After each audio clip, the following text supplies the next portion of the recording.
Bird theory, aka the bird test. This is something that's got a lot of traction off of social media, and other platforms as well.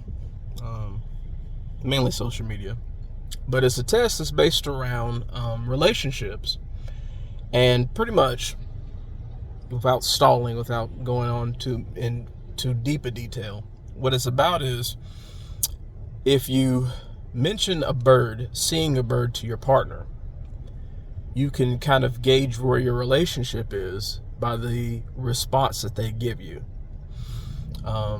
For example, if you say, hey, a bird, and they're interested immediately in the bird that you saw, that is a good sign. If you tell them that you saw a bird earlier and that they're interested, that's a good sign. Otherwise, it's not a good sign. The institution that did this research, the numbers were,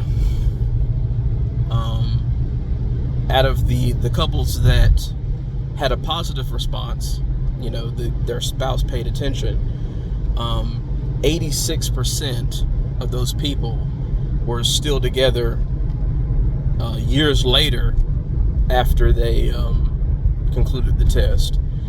And only 33% of those who did not were still together years later after they conducted the test.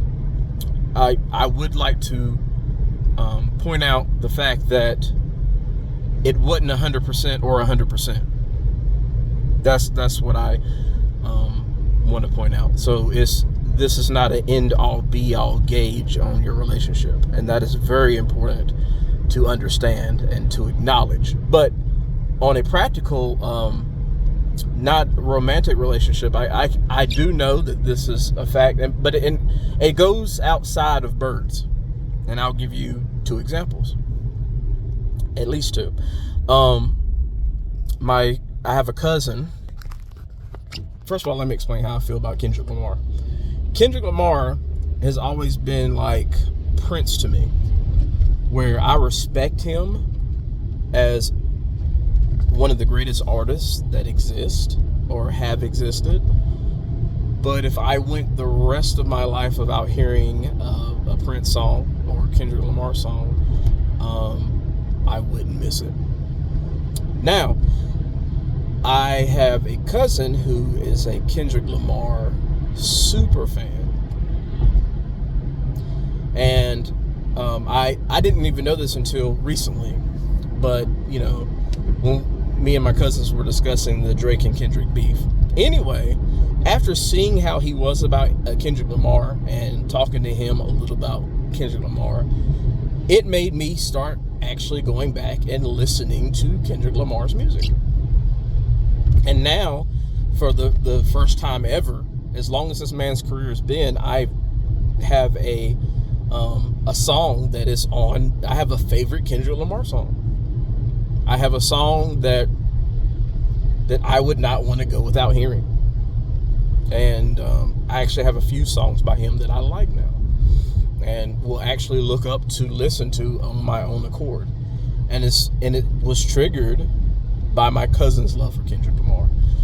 In the same vein, I watched the anime. I started watching the anime like a year ago called Fire Force, and it did not capture me. After about, I want to say about 12 episodes, it was over half of the first season. I don't remember how much that was exactly, but I kind of just dropped it, and it didn't capture me, and I just didn't complete it, and really didn't have any interest. My cousins, again, after seeing their interest, their like and fervor, and explaining to me how season 2 was going, and they really liked it. It was one of their favorite animes. Because they liked it, it made me go back and rewatch it, all the way up into everything that's out right now, and I actually end up enjoying it. And again, it was triggered because of something that they liked. So this it goes beyond a simple bird theory or bird test. What it basically is when you care about somebody, you care about the things they care about. That is basic. Now, the reason this is not an end-all be-all, and why you shouldn't treat it as such, if you say, hey, look's a bird and somebody's not interested, what's important is to know who you're speaking to. Know their personality traits and know if some random bird is enough to capture their attention. Also, do some self-reflecting. Are you the type of person that tries to test them all the time? Are you someone who is always bringing little minute stuff to their attention? Have you become the boy who cries wolf to your spouse? These things are something that you should take in mind, not just spouse, but whoever you're in a relationship in, or anybody. These are things that you need to keep in mind whenever you're gauging this bird test with somebody. And if you don't, you're going to really probably do a whole bunch of mental gymnastics that you should not be doing.